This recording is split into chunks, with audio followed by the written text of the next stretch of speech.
And this was the video saying that, you know, this is the biggest rock job of my life. I don't know how many trucks. I mean, I'm thinking,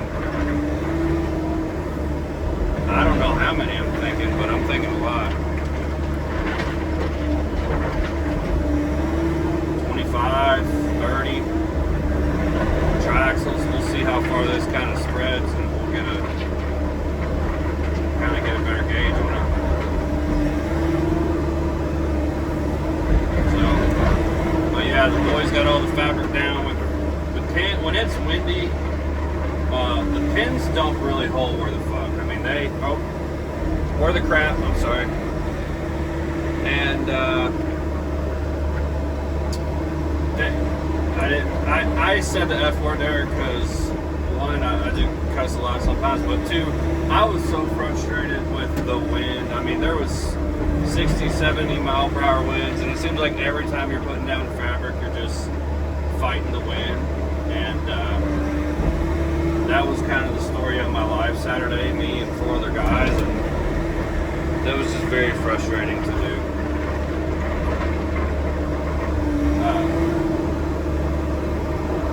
It's felt like because the wind would catch the fabric, and you're just like, what the frick? And it would take the whole sheet up, and I'm running excavator buckets of rock back and forth to get the rock dependent down instead of the pins, and it's just, it was a frustrating day. But today, at least we have to just spread rock all day, so I'm okay with that. It's going to be a little bit challenging up and down this hill. I'm going to have to work my way in, so to speak, as you see what I'm doing, but it's not so bad.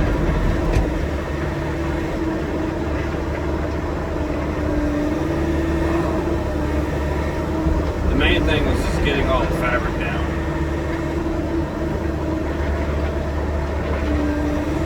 I wonder if Joe will put his smooth bucket on and come over here and give me a hand.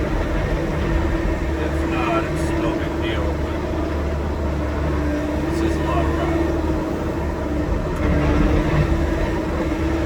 From most jobs, you know, you do a triaxle on or something of that nature, you do a job for Joe, buddy, you can bet you're going to put at least 10 down any job. And I'm exaggerating, because there's smaller stuff he has to do too, but usually if you're going to work for this guy, he's doing it big. He's putting a lot of something down. Which, I mean, granted, for this long term, this is probably going to be a lot easier to maintain. I mean, mowing this hillside with grass is hell, somebody's going to come in here and charge $250 or something just to mow this place. And, you know, that's $1,000 a month. You know, you own this place 10, 15 years, do the math. Not to mention it rutting up, people sliding off the hill, getting around cars, and, you know, it's a smart move to put rock down on this.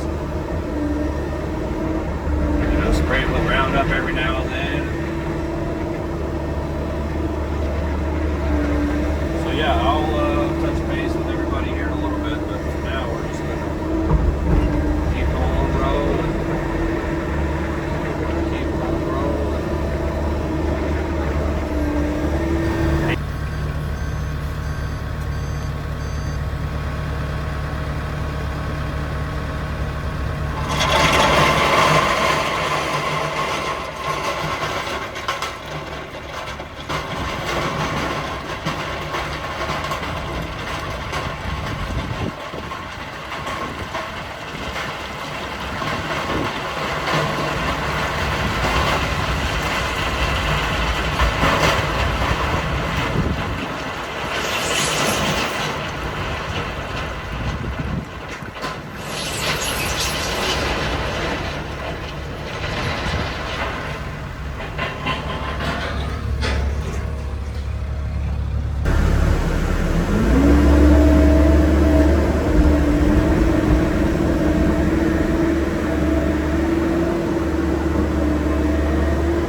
20 truckloads today, and I'm about 3 piles shy of spreading it all. So that would be 17 triaxles of stone installed today. So that's a pretty good day,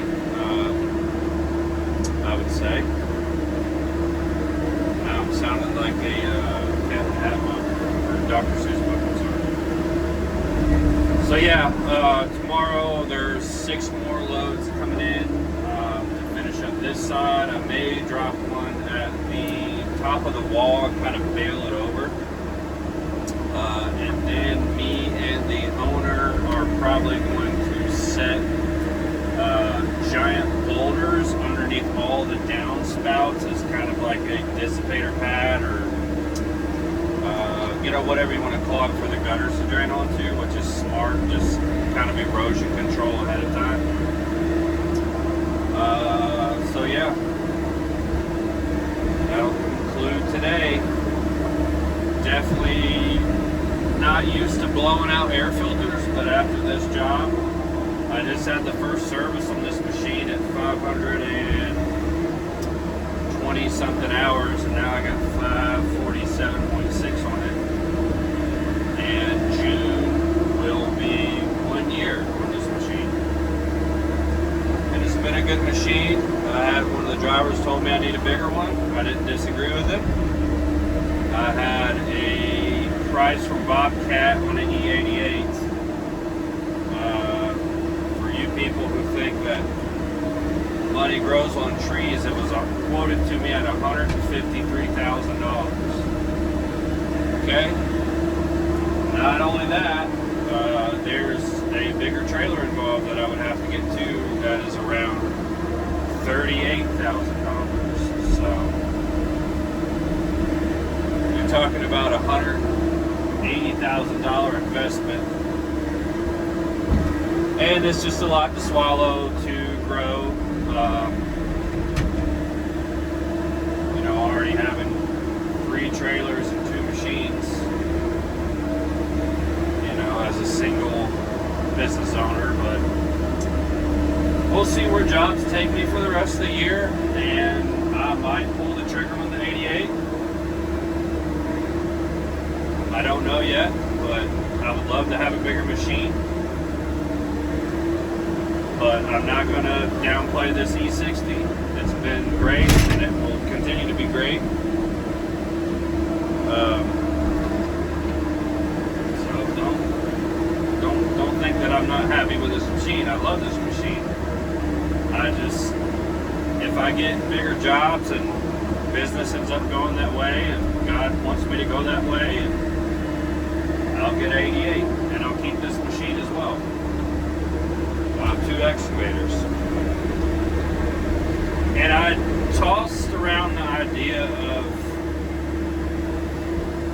of maybe getting a 35 and then getting an E88.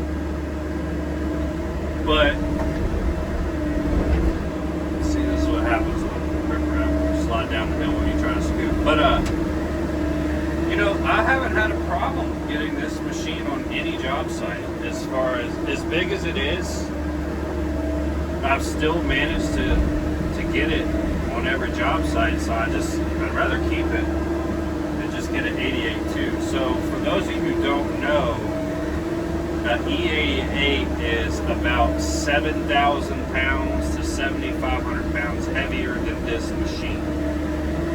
Okay, so that is quite a bit of a jump for a excavator's, like, in the class that I'm at. You know, I'm not jumping to a 30,000 pound machine. I'm jumping to a 20,000 pound machine.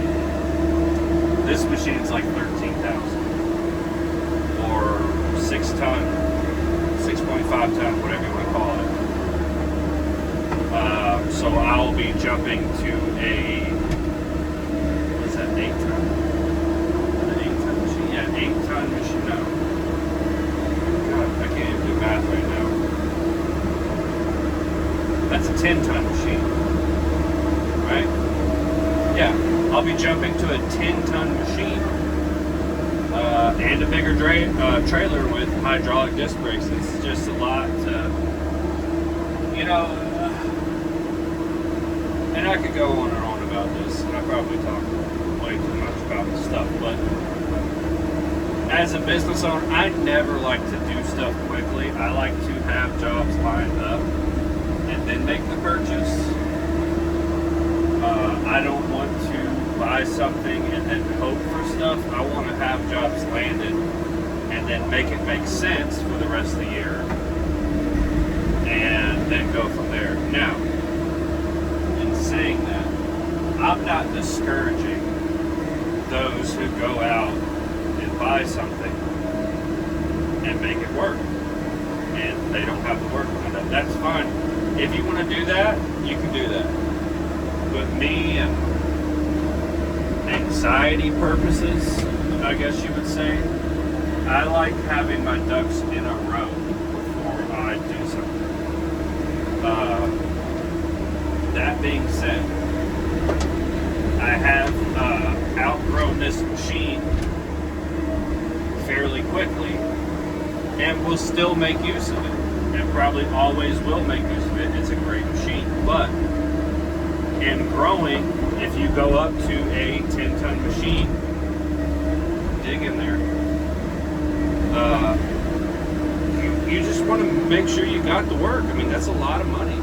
That's nothing to, you know, I'm not over here just some rich person. That's, you know, $180,000 investment's not something to make light of. That's a serious thing. And I know some people are probably agreeing with me. Some people are probably saying quit being a little girl about it. And I'm somewhere in the middle, which isn't a bad thing. Proceed with caution. You never know what life's going to throw at you. There's the fabric. So one thing about doing this much riprap as well is you kind of have to have a gauge where your fabric is, or else you're going to rip up your fabric. So I try to float when I scoop. I try to scoop where I know the triaxle's dumped heavily, like right off the curb, and then I'll flatten my bucket before I scoop when I get higher up the hill, and it kind of, you know, get behind the rock. And so like I'll do this, and then I'll slide it up the hill like that. I won't actually point the blade of the bucket towards the fabric, just to reduce the risk of tearing up the fabric. We don't want to tear up the fabric. Me and 4 other guys put this fabric down with a bunch of wind on Saturday. It was literally ripping the pins out of the ground. The pins didn't work, so I had to shovel rock up the hill with the excavator, and it turned into a little bit of a job. So I'm probably going to start going back to longer versions of the videos. I've been doing the sped up videos for a while, and I don't know. The subscribers are still growing. I'm at like 2,036, and my goal for the end of the year is 2,500. I wrote on my vision board, so we'll see if I get 2,500 this year. I feel like I'm going to get there, and I'm still slacking on the drone. God, I'm freaking busy all the time, I feel like, and then the moment when I get down, I just want to sit down and rest. So that'll be coming before the end of the year. I will get a nice drone and some drone shots. You just heard what I had to invest in equipment, you know. And I don't have to, but I'm not going to sit here and, you know, not do it. And a drone's really not that expensive. That good one that I want to buy, I think, is like $500. But you know, realistically, I'm just making lazy excuses about editing videos and taking videos more seriously. You know, sometimes there's just enough on your plate just getting the jobs and getting them done and dealing with guys and talking to customers and doing everything you got to do with that. So videos kind of take a back burner because it requires energy and time, and you know, if all your energy and time is spent on family and working and making sure things line up, videos take a back burner. So I'm just kind of posting what I can until I can put some more effort into it. So maybe things will cool off here and another month and a half, 2 months or so. It seems like a lot more work's coming in, and we're just one day at a time. One day at a time. So I'll catch you guys tomorrow.